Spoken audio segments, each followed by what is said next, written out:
আসসালামু আলাইকুম। আজকে আমি গরুর মাংস আলু দিয়ে ঝোল করব। কিভাবে এটা তৈরি করতে হয় আজকে আপনাদেরকে আমি এটা দেখাবো। চলুন। প্রথমে আমি গরুর মাংসটা নিলাম, তারপরে পেঁয়াজ বাটা,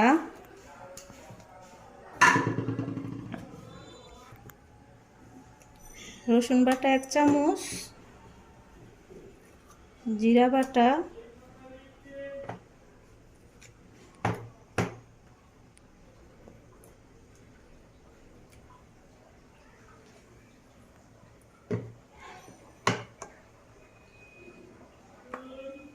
বাটা মরিচ 2 চামচ,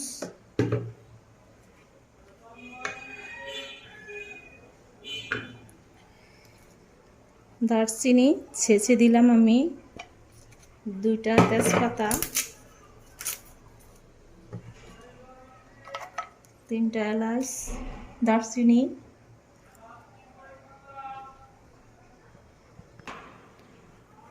জায়ফল একটা বেটে নিয়েছিলাম, গোলমরিচ পরিমাণে দিয়ে দিলাম,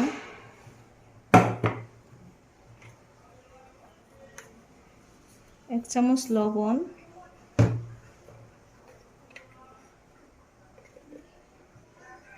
1 চামচ হলুদ, মরিচের গুঁড়া 1 চামচ,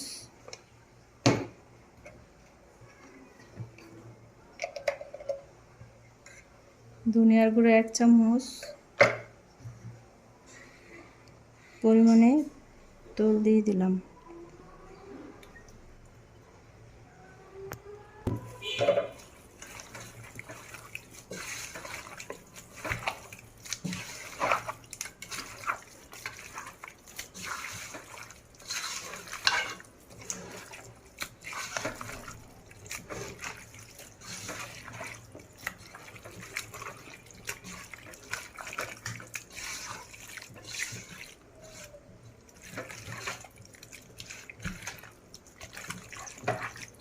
ভালো করে মেখে পরিমাণে আমি একটু পানি দিয়ে দিব।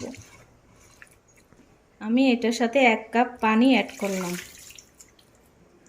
এখন আমি চুলাতে বসিয়ে দিব।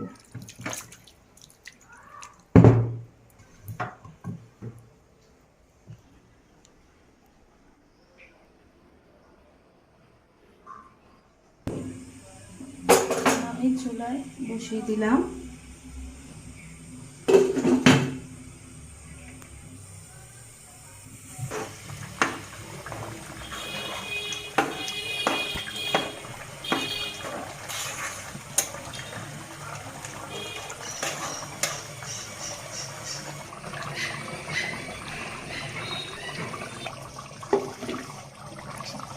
আগে আমার টক দইটা ডিপের থেকে নামিয়ে রাখার জন্য মনে ছিল না, এখন আমি টক দইটা দিয়ে দিলাম। আইস হয়ে আছে, তাও সমস্যা নাই, গলে যাবে।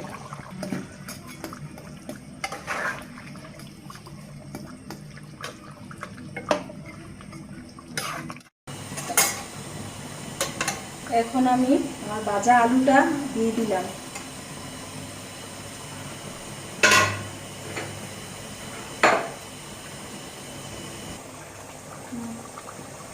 পরিমাণে আমি গরম পানি অ্যাড করলাম।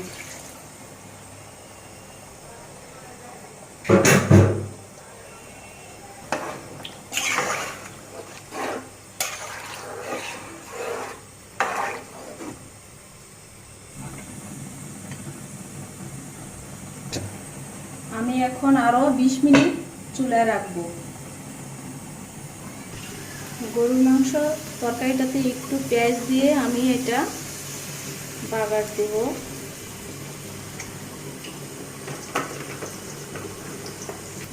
আমি একটু মেথি অ্যাড করে নিলাম।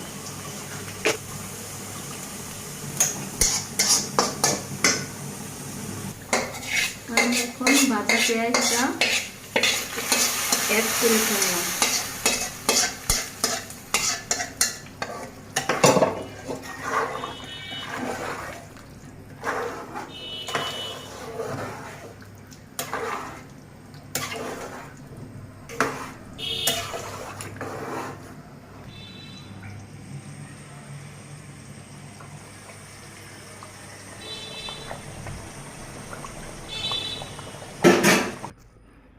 তৈরি হয়ে গেল আমার গরুর মাংস আলু দিয়ে ঝোল। আমার রান্নাটা ভালো হলে লাইক দিন, শেয়ার করবেন, সাবস্ক্রাইব করে দিন। আল্লাহ হাফেজ, আসসালামু আলাইকুম।